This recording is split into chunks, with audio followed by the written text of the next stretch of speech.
नमस्कार साथियों। First grade और सेकंड ग्रेड मैथ्स के लिए जो क्लासेज स्टार्ट की थी हमने, उसके आज 10th नंबर की जो है क्लास है और वेक्टर बुक हम जो कर रहे थे उसके लिए जो मैंने क्वेश्चन प्रैक्टिस जो है स्टार्ट की थी, उसमें हमने 20 क्वेश्चन कर लिए हैं और 20 क्वेश्चन में से अगर आपको कोई दिक्कत आई हो तो आप कमेंट करके उसके बारे में बता सकते हो। उससे आगे हम प्रैक्टिस करते हैं। क्वेश्चन नंबर 21 को देखते हैं। यहाँ पे क्वेश्चन 21 में क्या बताया है, क्या पूछा क्या इसमें, ये पूछा है एक सदिश क्षेत्र f वेक्टर का मान जो कि sin y i k plus x 1 plus cos y j k के द्वारा व्यक्त किया जाता है। वृत्तीय पथ दे रखा है यहाँ पे हमें x square plus y square बराबर a स्क्वायर और z बराबर 0 है।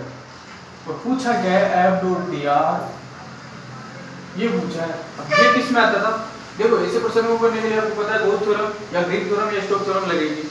अब कौन सी लगेगी आपको पता है, f डॉट dr आता था स्टोक में, स्टोक थ्योरम में हमने पढ़ाया था। स्टोक थ्योरम में ये आ रहा था, जिसको हम क्या लिख सकते थे, किस कैसे करना है उसको, double integration del f2 del x minus del f1 del y और dx dy ऐसे करना था।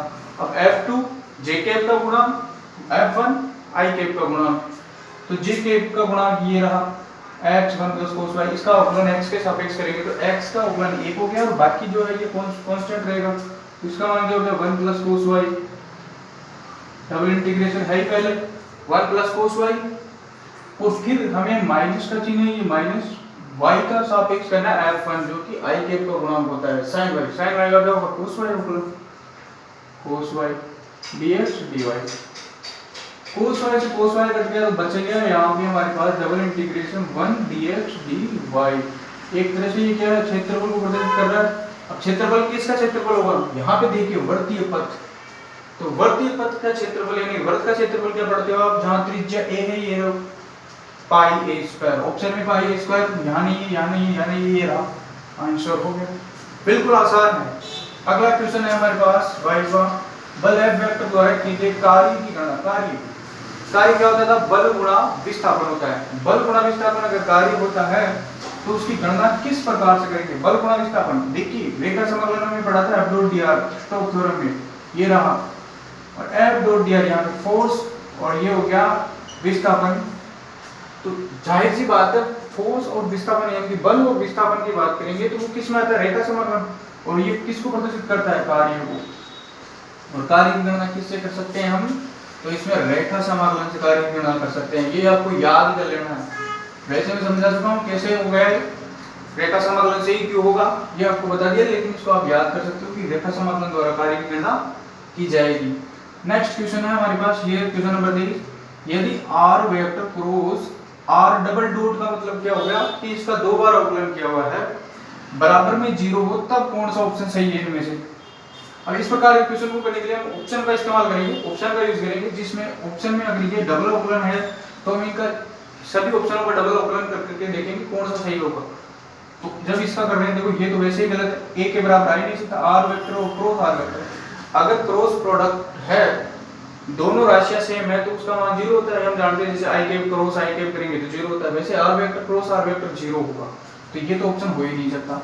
नेक्स्ट चलते हैं इसमें, जब इसमें अवकलन करते हैं तो r वेक्टर का अवकलन जो होगा, ये से जो डॉट लग रही है वो लग जाएगी r dot cross r dot plus आएगा। फिर अब इस बार r वेक्टर को छोड़ देंगे, इसका करेंगे अवकलन r vector cross r vector, ये r का एक बार अवकलन होगा तो डबल अवकलन हो जाएगा, डबल अवकलन बराबर बराबर a कांस्टेंट है, इसका अवकलन हो जाएगा 0। अब देखिए मैंने बताया था कि सेम राशि और क्रॉस प्रोडक्ट हो तो वो शून्य होता है, ये मान 0 हो गया, तो बचा क्या r vector cross r double dash बराबर 0, जो कि यहाँ पे देखो ये रहा, यही है, तो मतलब ऑप्शन बी हो गया। तो कुछ क्वेश्चन जो है आपको पता करना पड़ेगा, क्वेश्चन में प्रैक्टिस जितनी करोगे इससे पता चलेगा कि हमें ऑप्शन से करना है या फिर पर्सन के द्वारा करना है उत्तर। तो उत्तर को कैसे निकालना है वो आपको ऑप्शन से भी मदद करके किसी पर्सन में आपको वो पर्सन में पता चल जाएगा कि आपको इसको कैसे करना है, बाय ऑप्शन करना है या फिर आप जो आप प्रोसेस से करते हैं वो करना है, तो इसमें ऑप्शन से होगा। नेक्स्ट क्वेश्चन है 24वां, देखो यहाँ पे इस क्वेश्चन में मैं स्पेशल आपको क्या ब्रैकेट में डाल रखा हूँ, कारण है इसका। ऐसे कुछ क्वेश्चन जो है आपको आ सकते हैं एग्जाम्स में भी कभी कभी आ जाते हैं, इनका तरीका इनको करने का तरीका एक ही है, अलग से है तरीका। इनमें पूछा रेखा समाकलन स्टोक थ्योरम से संबंधित चीज है, लेकिन क्या है कि इसमें आपको लिमिट्स दे रखी है तीनों की, x, y और z की। और स्टोक थ्योरम में क्या हुआ करता था, वहां पे केवल dx dy हुआ करता था, इसलिए उसका यूज ना करते हुए इसमें कुछ अलग तरीके से करना है। इसको कैसे करना है मैं आपको बता देता हूँ। कभी कभी जब भी ऐसा प्रश्न आया आपके सामने, तो मैं जो बता रहा हूँ वो तरीका अप्लाई करके देखना, अगर वो सर उसमें अप्लाई हो पा रहा है तो वो उसी प्रकार से होगा। यहाँ पे क्या करना है आपको, इस पूरे क्वेश्चन में डी कॉमन लेना। देखो ये इंटीग्रेशन है और डी का मतलब क्या होता है, अवकलन करना। तो इस अवकलन पार्ट डी को जैसे हम कॉमन लेंगे पूरे में से, देखिए ध्यान से देखिएगा, डी कॉमन ले लिया, ये आ गया डी, यहाँ लिख देता हूँ मैं, यहाँ पे डी कॉमन ले लिया। अब यहाँ पे क्या बचेगा, वाई जेड और ये एक्स, एक्स वाई जेड बच गया, प्लस प्लस यहाँ पे डी कॉमन आ गया, ये वाई अंदर गुणा हो जाएगा, तो वाई गुणा होगा तो ये X Y Z plus Y, X Y Z plus Y, और यहाँ से डी कॉमन लेंगे तो एक्स वाई और जेड, ये भी एक्स वाई जेड बचेगा प्लस एक्स वाई जेड, और इसका समाकलन था ये समाकलन ऑफ डी। और यहाँ पे अब ध्यान से देखो आप कि अब इनको ऐसे नहीं करना है कि आप जोड़ दो, एक्स वाई जोड़, ये इनको जोड़ देना है, नहीं जोड़ना है ये, क्योंकि अवकलन किया हुआ पार्ट है। इसका मतलब क्या हो गया कि अगर मैं इस एक्स वाई जेड को ऐसे लिखूं प्लस और इसको लिख दूं ये वाई ऐसे वैसे आ गया ये। अब ध्यान से देखिए इसको, इसका मतलब क्या हुआ करता है, डी का मतलब अवकलन। अब मैं अवकलन करूंगा, पहले डी का एक्स के सापेक्ष dx yz आ जाएगा, dx yz ये देखिए, फिर dy xz यहाँ से आ जाएगा, फिर dz xy ये आ गया, और dy आ गया। इसका मतलब ये तो मैं केवल बता रहा हूँ कि डी कॉमन लेते तो आपको कैसे देखना है। कुल मिलाकर इसको ऐसे करना है कि ये अवकलन करने पर वापस ये चीज बन जाए, और ऐसे करने के बाद में देखो ये अवकलन और ये समाकलन दोनों कट गए, बचेगा क्या part, X Y Z plus Y, और फिर क्या कर देना है आपको, समाकलन करने के बाद में लिमिट रख देनी है। लिमिट क्या है, 100 से 214 तक है, यानी कि पहले 214 रखेंगे, 2 x की जगह 1 y की जगह और 4 z की जगह यहाँ रखेंगे, तो ये 2 गुणा 1 गुणा 4 प्लस 1 माइनस ये 0 तो ये पूरा 0 हो गया, तो ये हो गया 208 प्लस 1 9। आंसर कितना आ गया, 9 आ गया। ऑप्शन में आंसर 9 देखेंगे तो ऑप्शन ये रहा डी ऑप्शन, इसमें आंसर 9 है। यानी कि इस प्रकार क्वेश्चन को कैसे करना है, ऐसे करना है। नेक्स्ट क्वेश्चन है क्वेश्चन नंबर 25, बंद पृष्ठ S पर सतत बिंदु फलन f वेक्टर का अभिलंब पृष्ठीय समाकलन f डॉट dA कहलाता है। ये एक परिभाषा है, इसको आपको क्या करना है, याद ही करना है। कभी कभी ऐसे प्रश्न भी हो सकते हैं आपको। तो इसमें आंसर जो होता है वो होता है f वेक्टर का S के आर पार प्रवाह, जो f डॉट dA वेक्टर जो होता है उसमें f वेक्टर का क्षेत्र S के आर पार प्रवाह होता है। तो आज के पहले 5 क्वेश्चन आपको समझ में आ गए होंगे। अब आप नेक्स्ट क्वेश्चन करते हैं।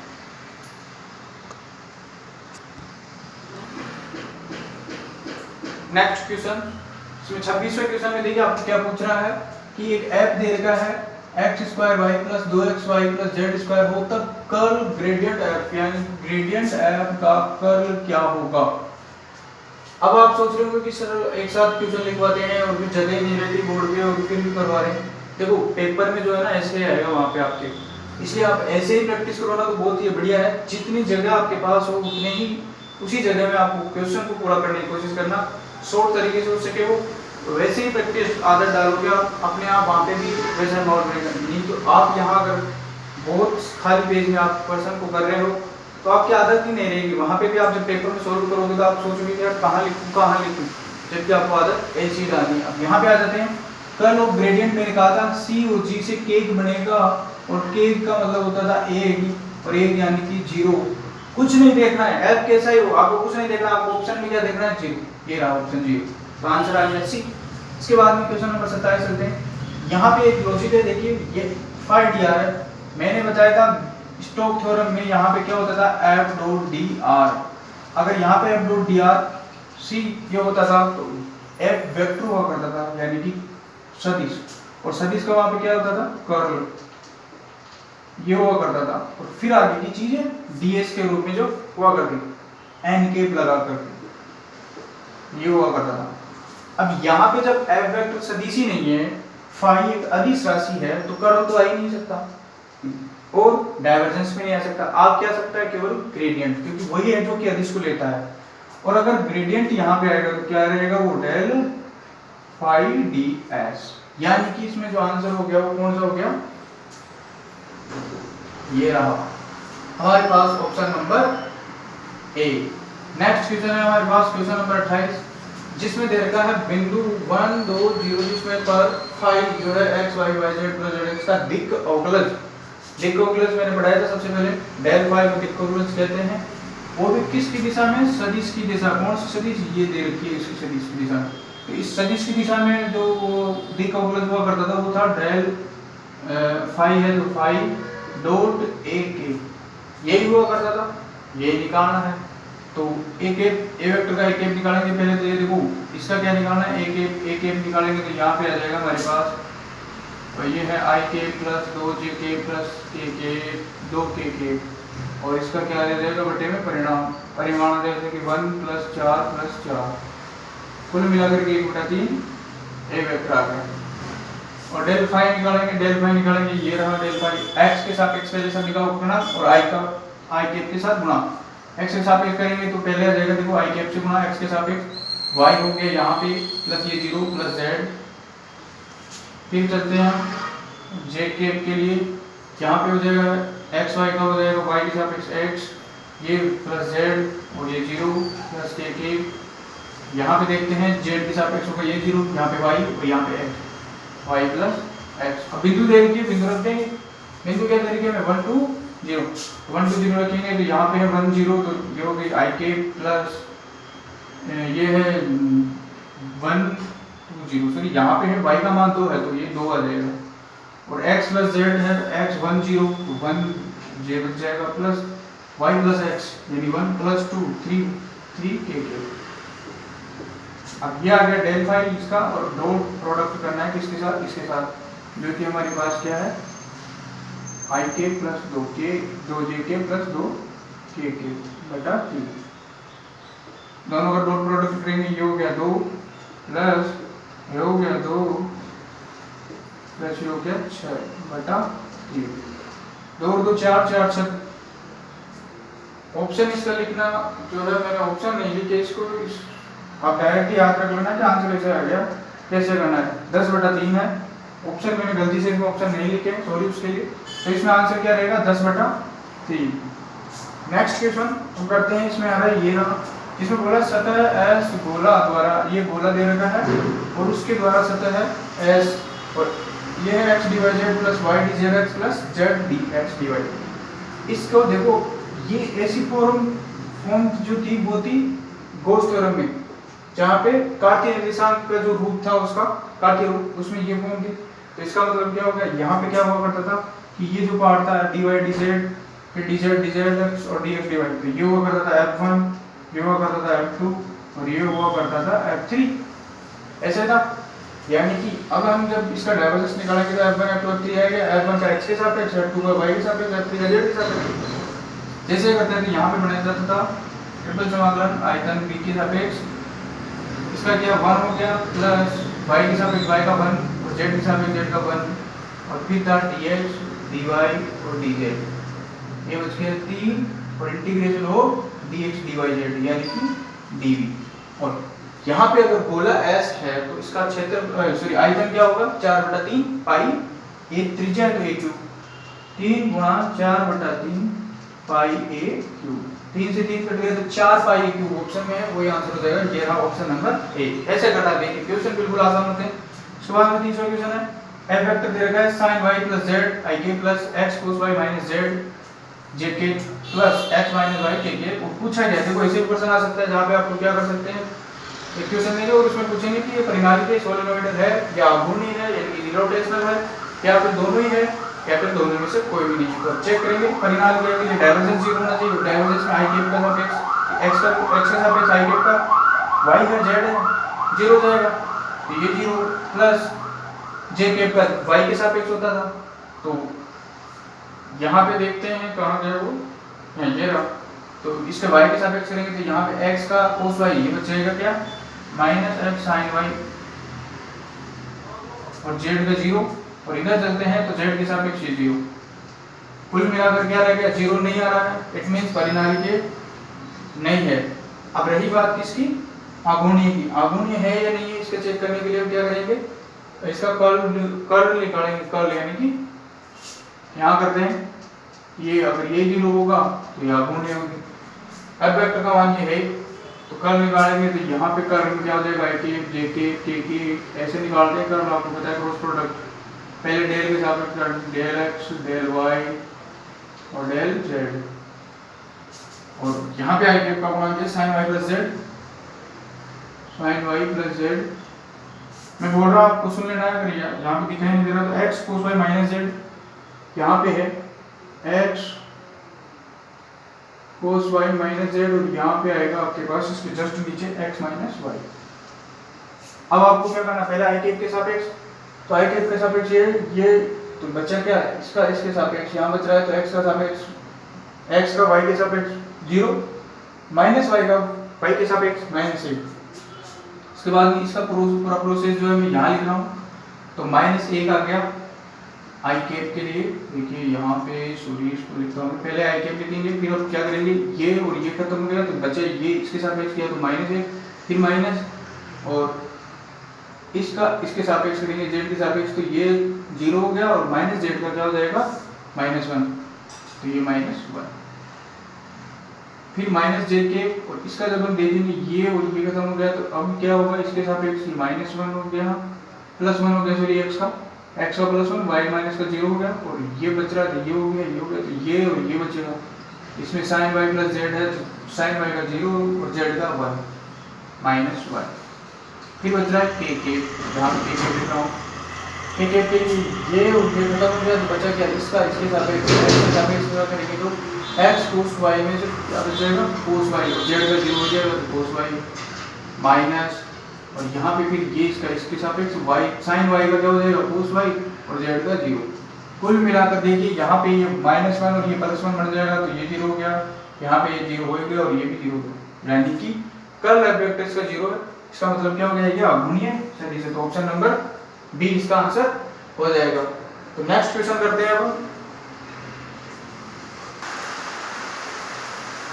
Next 5 question. देखिए क्वेश्चन नंबर 31 हमें पूछा सत्य कथन कौन सा है, इन 4 ऑप्शन ए बी सी और डी में से कौन सा जो है इनमें से गलत है, ये देखना।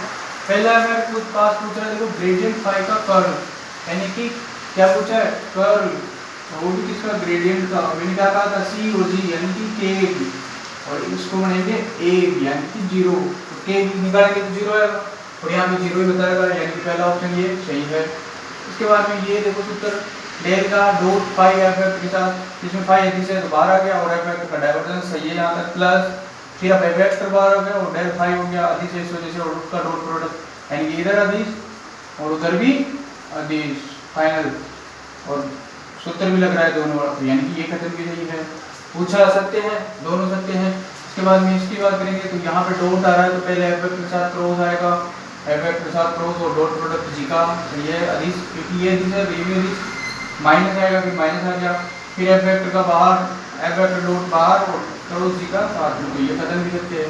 फिर रही बात ये देखो यहाँ पे माइनस चिन्ह आता था तो ये क्या है गलत है, तो ऑप्शन गलत, तो ऑप्शन डी इसका आंसर हो जाएगा क्योंकि ये गलत कथन है, पूछा भी हमें गलत कथन ही है, तो ऐसा हो गया। क्वेश्चन नंबर 32 यहाँ पे हमें देखो n के cross a cross r cross ds, n के का क्रॉस n के का क्रॉस प्रोडक्ट दिया है यहाँ पे, ये ध्यान से देखना है आपको, है कौन सी थ्योरम, ये गोस थ्योरम। ये n के क्रॉस, मैंने गोस थ्योरम के परिणाम रिजल्ट्स बताए थे, उसमें n क्रॉस f वेक्टर हुआ करता था, तो वो किस में जाता था कर्ल ऑफ f वेक्टर में जाया करता था, और फिर हुआ करता था dv, ये ऐसे हुआ करता था, हुआ था ना ऐसे, तो इसमें भी ऐसे होगा, एफ वेक्टर का मान a क्रॉस r क्रॉस हो गया, तो यहाँ पे क्या हो जाएगा इसका v और del cross a cross r vector, और उसका फिर dv। अब बताइए मैंने कहा था कल भी आपको कि ये जो चीज है del cross a cross r vector का, ये इसका परिणाम आपको याद रखना है और वो काम में आएगा। देखिए यहाँ पे काम आ रहा है,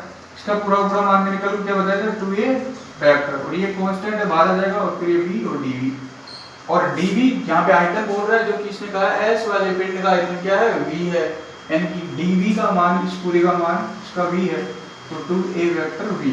इसका जो आंसर हो जाएगा हमारे लिए वो हो जाएगा 2a वेक्टर v। इसमें ऑप्शन जो है, ऑप्शन में यहाँ पे मैं दे देता हूँ, देखो ऐसे लिखा हुआ था ऑप्शन एक, तो 1/2 a वेक्टर v था, एक ऑप्शन में 2a वेक्टर v था, एक में जो था 2/3, तो 2/3 a वेक्टर v था, और एक में था d नन। तो ऑप्शन यहाँ पे देखिए बी ऑप्शन सही हो गया, क्योंकि 2a वेक्टर तो हो गया उसका मान और dv का मान हो गया v। तो मैंने कहा था ऐसे काम में आ सकती चीजें याद रखोगे तो वो फायदा देगी। इसके बाद में हमारे पास क्वेश्चन नंबर 33 है, जिसमें दे रखा है, ये दे रखा है dx और dy, जहाँ x वर्त है x² + y² = 1।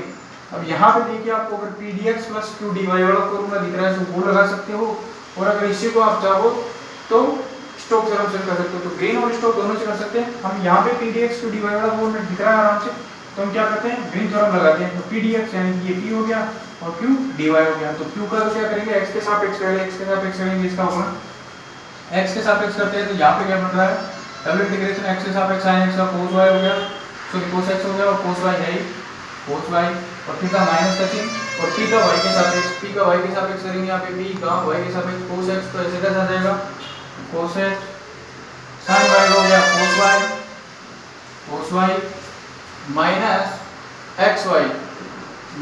xy है, तो अब माइनस xy का क्या हो जाएगा, y के सापेक्ष, y के सापेक्ष क्या हो जाएगा, -xy,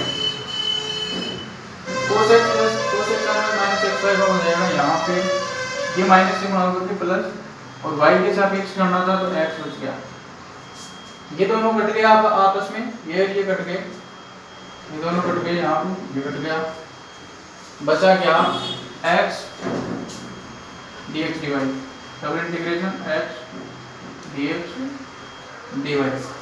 और फिर यहाँ पे दूसरी चीज देखो, वृत्त दे रखा है, ये वृत्त x dx dy दे रखा है, इसका समाधान करेंगे x dy dx का, तो आगे जो है आराम से आसान।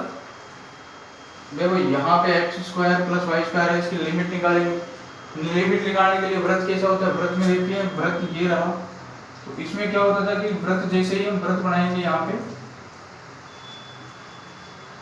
तो लिमिट हुआ करती थी कि यहाँ तक तो 0 से a, त्रिज्या है 1 है, त्रिज्या इसका मान, तो 0 से 1। इसी प्रकार से y के साथ y में भी 0 से 1 था।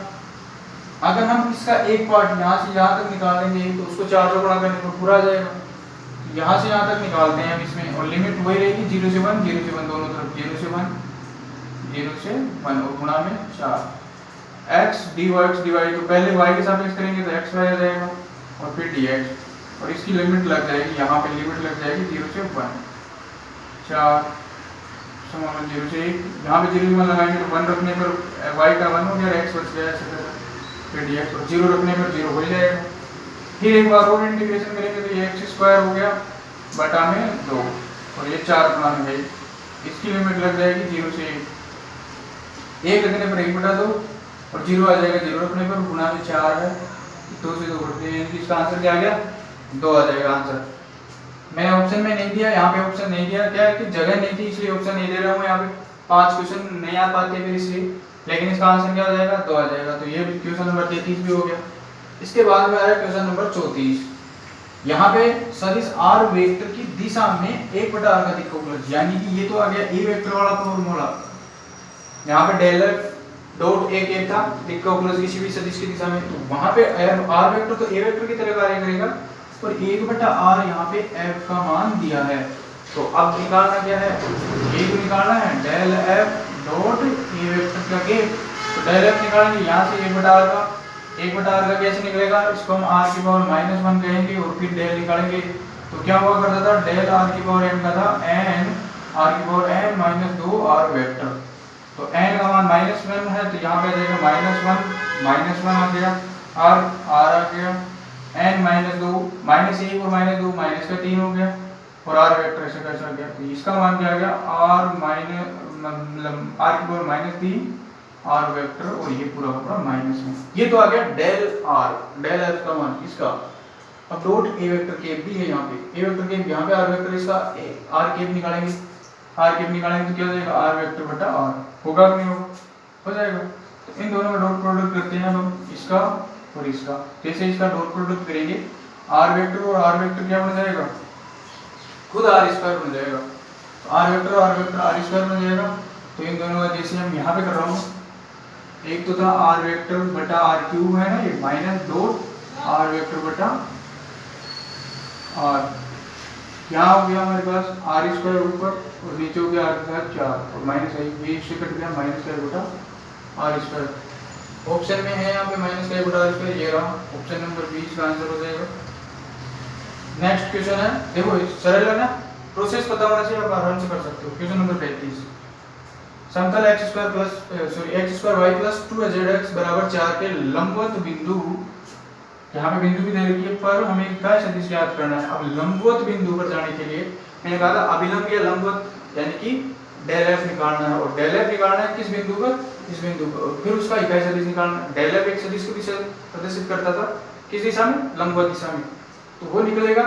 और उसके बाद में इसमें ये बिंदु रखेंगे और बिंदु रखने के बाद में उसका इकाई सदिश निकालेंगे। यही तो पूरा प्रोसेस है। ट्यूशन पढ़ो, ट्यूशन क्या पूछना चाह रहा है और कैसे कर सकते हैं ये आपको पता होना चाहिए।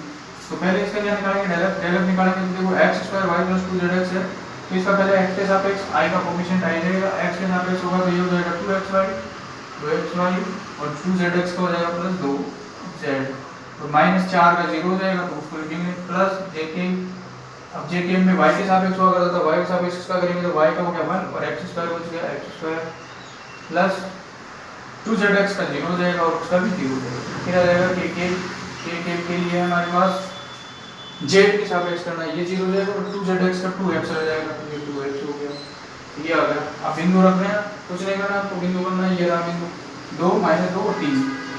तो यहाँ पे रखेंगे तो i के लिए हमारे पास है 2 और 2 गुणा माइनस का 2, 2 ये है और 2 और 2 ये है, 8 आ जाएंगे, माइनस का 8 आएगा, माइनस का प्लस 2z यानी कि 2 की 6।